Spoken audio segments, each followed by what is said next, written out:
What if I told you that your mind holds a power that was deliberately hidden from you?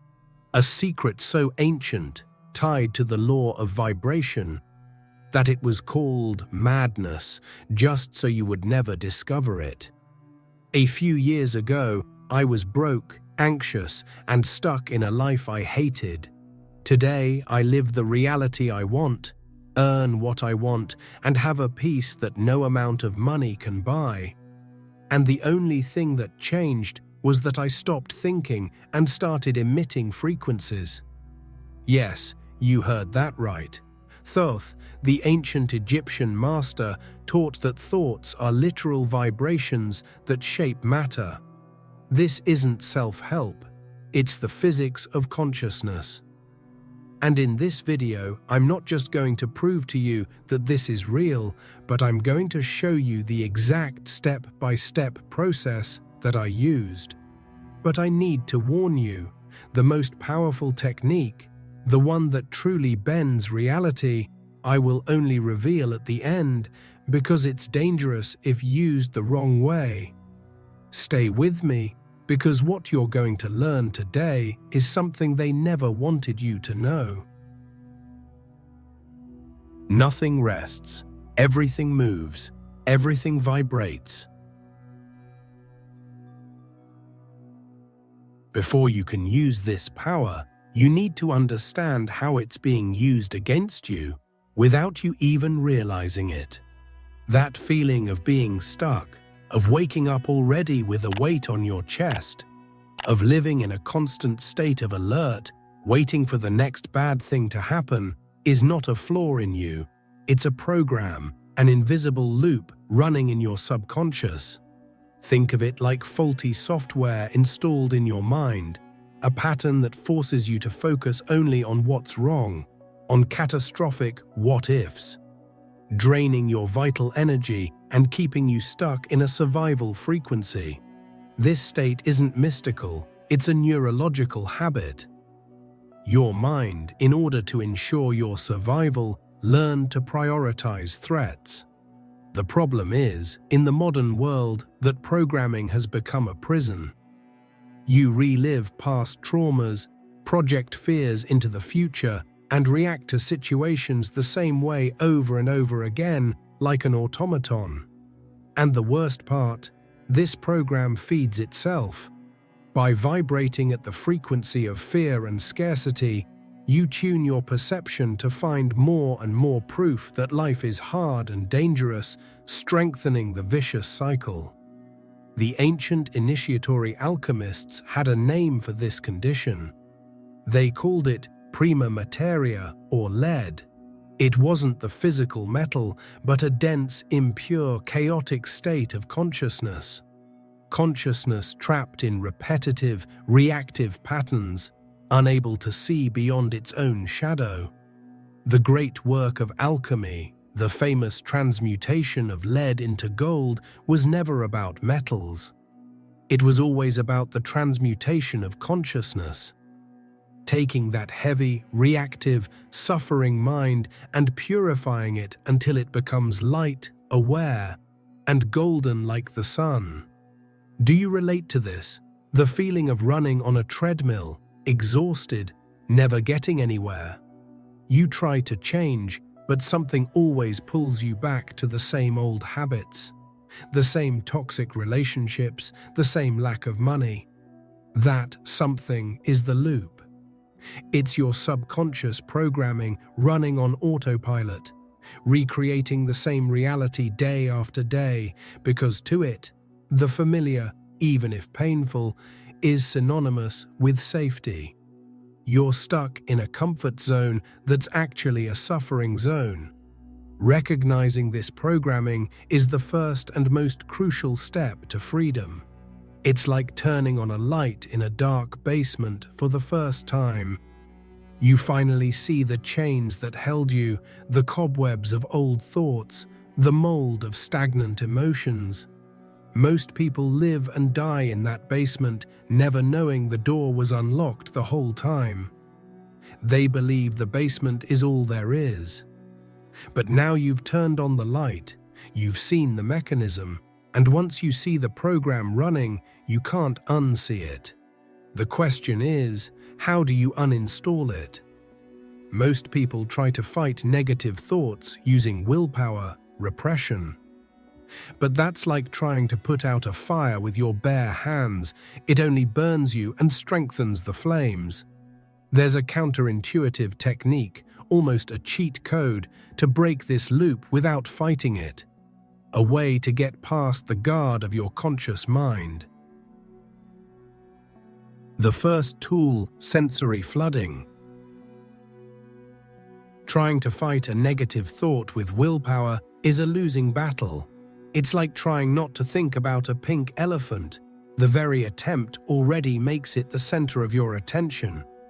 The cheat, the counterintuitive technique to break the loop, doesn't involve thinking about something different, but instead listening to something different. It's a strategy of substitution, not confrontation. The key is to act in the very first second of the day, before the avalanche of automatic thoughts gains momentum and drags you into the cycle of anxiety and worry. The strategy is radically simple, and anyone can apply it tomorrow morning.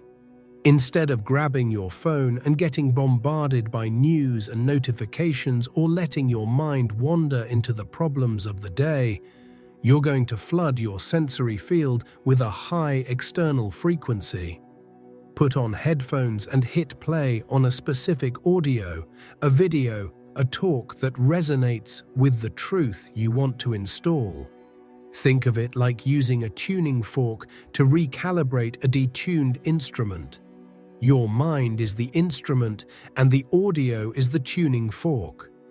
This practice directly echoes the Hermetic principle of vibration, which states, "Nothing rests. Everything moves. Everything vibrates." If everything is vibration, then you can consciously introduce a new vibration into your system to shift the one that's dominant. By listening to teachings about frequency, abundance, and personal power, like those from Abraham Hicks, for example, you're not just hearing words, you're absorbing the frequency contained in those words, allowing that new vibration to begin dissolving the old crystallized patterns in your mind. This act is the first step of the alchemical solve et coagula, the process of dissolve and coagulate. You're using an external force, the audio, to dissolve the lead of your negative thought patterns. It's a form of purification, of washing the mind with a stream of higher energy. At first, it may feel strange, but with repetition, you'll notice a subtle shift. That weight on your chest in the morning starts to lighten. The mind, instead of rushing into panic, finds a moment of calm, a space to breathe. This technique doesn't require you to believe in it. It works on a purely mechanical, vibrational level. It's like taking a shower. You don't need to believe the water will clean you, you just step under it and let it do its job. In the same way, you allow the frequency of the audio to wash over your consciousness, interrupting the autopilot and giving you a chance to start the day from a new baseline, a state of greater clarity and inner peace. This calms the mind and interrupts the pattern, but it's only a temporary measure, a symptom reliever. It's like taking a painkiller for a chronic ache. It helps in the moment but doesn't cure the root cause. To make the change permanent, to truly uninstall the faulty program, you need a tool that actively rewrites your mental source code. And that tool, surprisingly, involves something as old and simple as a notebook and a pen. Sensory flooding calms the storm, but to rebuild the ship, you need a more precise technology. And that technology is focused writing, which I've called the magic book. The name might sound silly, and it is, because it was never meant to be public. It was a personal tool, a private alchemical lab, And it's that authenticity that makes it so powerful. It's not about following a ritual, but about understanding the principle behind it. The secret here isn't gratitude as a moral concept, but the physics of writing. When you write by hand, your brain is forced into a state of singular focus.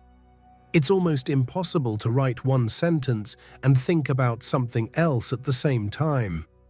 Writing channels your consciousness into a single point. And that's where the magic happens. The process is a modern ritual, going to a neutral place, like a coffee shop, playing music with elevated frequencies to create a supportive vibrational field, and then starting to write. But what exactly? You're going to write with as much detail as possible, only about the micro wins from the day before. The focus isn't on the words themselves, but on the feeling the writing generates. Maybe you woke up 5 minutes before the alarm, feeling rested. Write about that.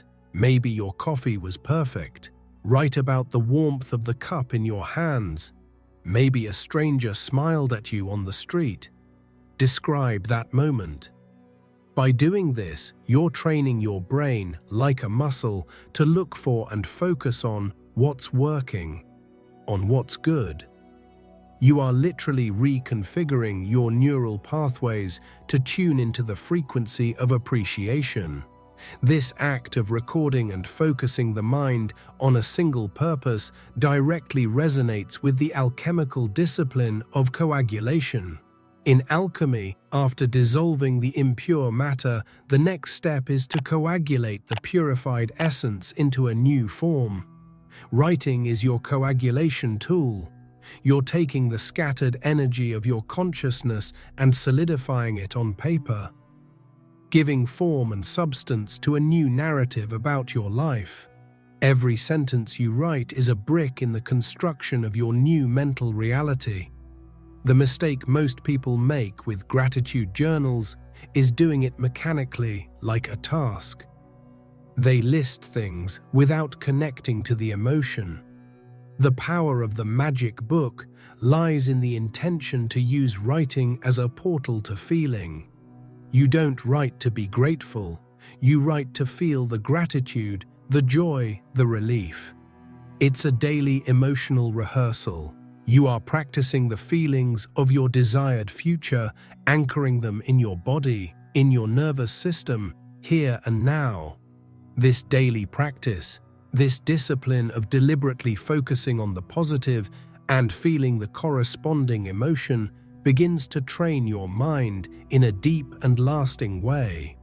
But how exactly does this internal, almost selfish exercise translate into money showing up in your account, relationships healing, and opportunities appearing out of nowhere in the real world? The explanation for this bridge between the internal and the external sounds like science fiction, but it's the most perfect analogy for how reality actually works. The human antenna, tuning into the radio of reality. The bridge between your journal and your bank account, between your feelings and your opportunities, is explained through the most powerful metaphor there is. You are a human radio antenna. Imagine that reality is not one solid, fixed thing, but an infinite spectrum of radio stations, all broadcasting simultaneously 24 hours a day. There's the station of fear, scarcity, and drama. There's the station of joy, abundance, and synchronicity. And there are all the other stations in between. You, with your consciousness, are both the antenna and the tuner. The frequency you vibrate at, determined by your dominant emotional state and thought patterns, defines which station you pick up. You can't hear the classical music on station 98.7 FM if your radio is tuned to 102.5 FM, which only plays static and bad news. The classical music is in the air. It exists, but for you it's functionally invisible and inaudible. You don't experience it. That's exactly how reality works. The dream job, the soulmate, the business idea that would make you a millionaire, the magical coincidences, they all already exist. They're already being broadcast into the universe right now. The problem is, if you're used to vibrating at the frequency of fear, doubt, and self-criticism, your antenna is tuned to the wrong station. Those high-frequency opportunities pass right by you without your perception picking them up. This concept is at the heart of the Hermetic law of correspondence. As above, so below, as within, so without. Your internal state, your frequency, directly determines what you can perceive and experience in your external world. It's not that the world bends to your will, it's that your will, or rather, your vibration, adjusts the filter of your perception, allowing you to see what was always there. To the great Thoth, mastery was exactly this, the ability to consciously adjust one's vibration to tune into higher planes of existence and knowledge. The practice of the magic book and sensory flooding is not meant to change the world, it's meant to change the tuner. Every time you force yourself to feel appreciation, you're turning the dial of your internal radio, slowly shifting it from the station of static to the station of music. You're cleaning your antenna, making it more sensitive to the subtle and elevated vibrations that permeate the universe. You stop creating reality and start perceiving it in its fullness. With your internal antenna being recalibrated day after day through discipline and focused practice, the external world has no choice but to respond. Reality, which once seemed solid and unchangeable, begins to feel fluid and responsive. And the way it responds is so fast, so specific, and so perfectly aligned with your deepest desires, that the only word your old mind can find to describe the phenomenon is miracle. When your internal frequency changes, the external reality starts sending receipts to confirm the new alignment. And these receipts are not subtle.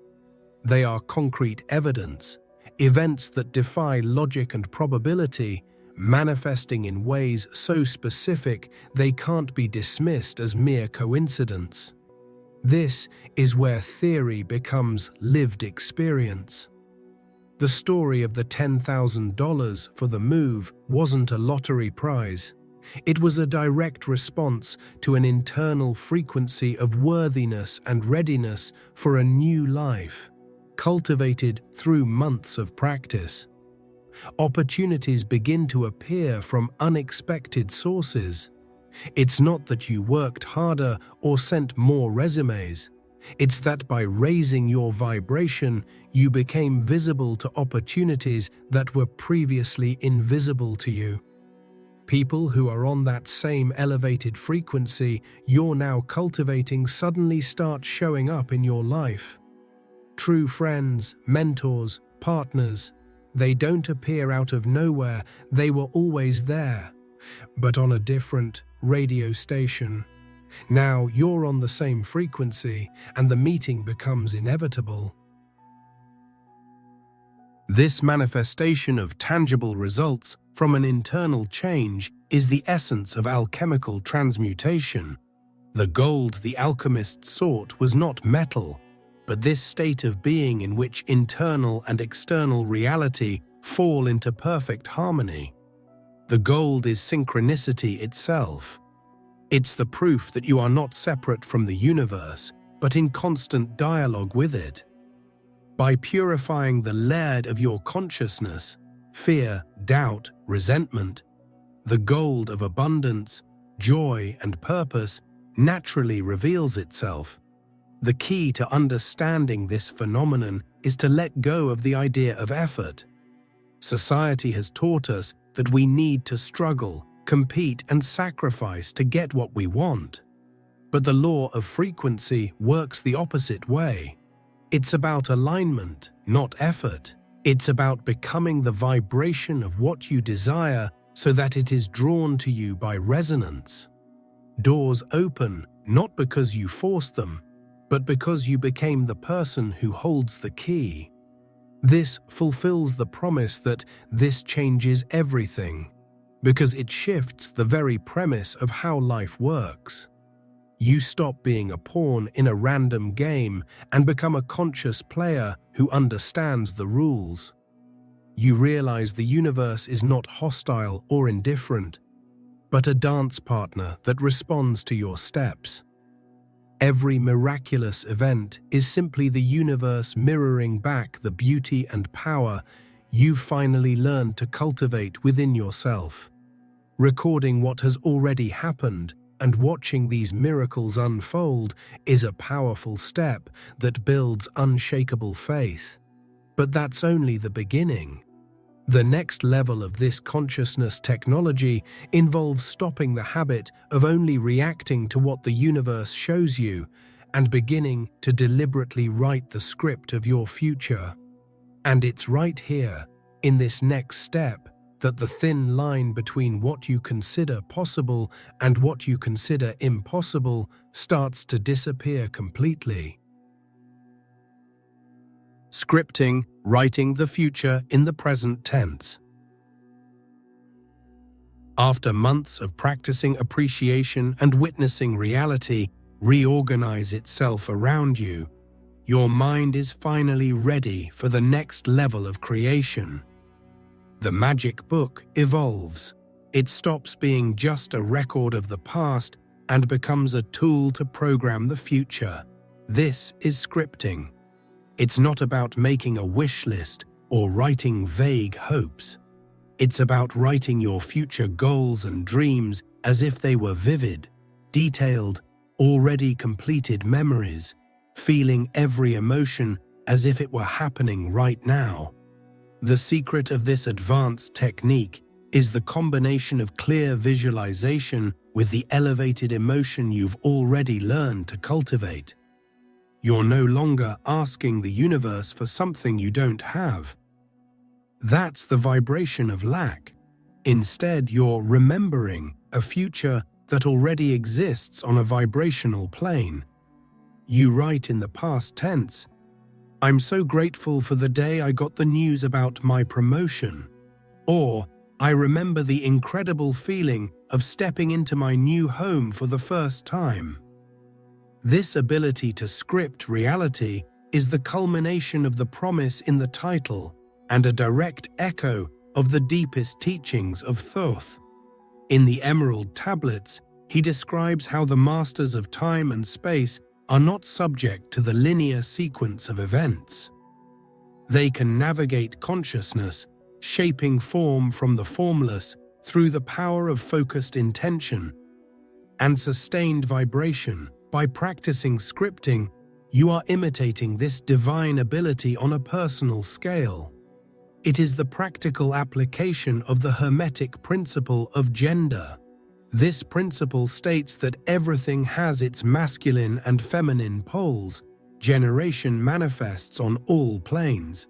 Your conscious mind, with its ability to focus and visualize the active masculine pole, impregnates the subconscious mind, the universal field of pure potential, the receptive feminine pole. Elevated emotion is the catalyst that unites the two and begins the process of gestation. What you plant with feeling in your subconscious, the universe is obligated to harvest in the physical plane. You become the author of your own life, not metaphorically, but literally. Each scripting session is like writing a chapter that sooner or later will manifest in your experience. The key is persistence and faith, which now is no longer blind, but based on the evidence you've already gathered in the previous phase. You know it works because you've seen it work.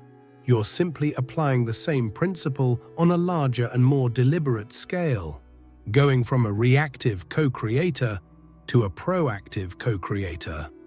This practice of feeling a future as if it were present begins to feel like a direct conversation with the structure of the universe itself, an intimate dialogue with the intelligence that organizes worlds. And by engaging in this dialogue consistently, you begin to notice something profound and transformative. You're not talking to yourself. You're actually accessing and commanding a sentient, omnipresent intelligence that governs absolutely everything that exists. When you practice scripting and see the script materialize in your life, the journey transcends self-help and becomes a profound, undeniable spiritual experience. The synchronicities, the perfectly orchestrated manifestations, stop being isolated events and reveal themselves as proof that there is a universal language, and that language is frequency. You discover that you don't live in a mechanical, indifferent universe, but in a field of intelligent consciousness that hears and responds to your vibration. Whatever name you give this intelligence, God, the universe, the source, the all, you now have personal, non-transferable proof of its existence. It's not a belief passed down from a book or a dogma, but a direct knowing born from your own experience. You realize that the universe has your back is not a feel-good cliché, but a literal description of how reality operates when you're in alignment. The journey stops being about getting things and becomes about this sacred dialogue with the Creator. This recognition of a universal intelligence that responds to vibration is one of the core pillars of Hermeticism. To Hermetists, the divine is not a distant entity in the sky, but an immanent force present in every particle of the cosmos. Including within you, communication with this divine doesn't happen through pleading or empty rituals, but through the understanding and conscious application of universal laws, like the law of vibration and the law of correspondence. You speak to God through your frequency. Alchemy, in its highest form, has always been the pursuit of this union with the divine. The transmutation of lead into gold was a metaphor for the soul's journey, the purification of consciousness so it could become a perfect vessel for the divine spirit. By learning to master your own frequency, you are, in practice, performing the great alchemical work within yourself, revealing the language of God encoded in every atom of your being and the universe around you. This discovery changes everything. The fear of death lessens, anxiety about the future fades, and a deep sense of peace and trust settles in. You understand that you're not alone and that you are part of something far greater, a cosmic dance of creation. You stop fighting the current of life and learn to flow with it, knowing it will always take you to the right place as long as your vibration is aligned with your highest purpose. And the most incredible part, the thing that solidifies this mystical experience in the modern world, is that cutting-edge science, in its most advanced laboratories and with its strangest theories, is arriving at exactly the same conclusion. Physicists, while exploring the fundamental nature of reality, are beginning to describe this universal intelligence in their own equations, proving that ancient wisdom was right all along. The final frontier, consciousness, is the raw material of everything.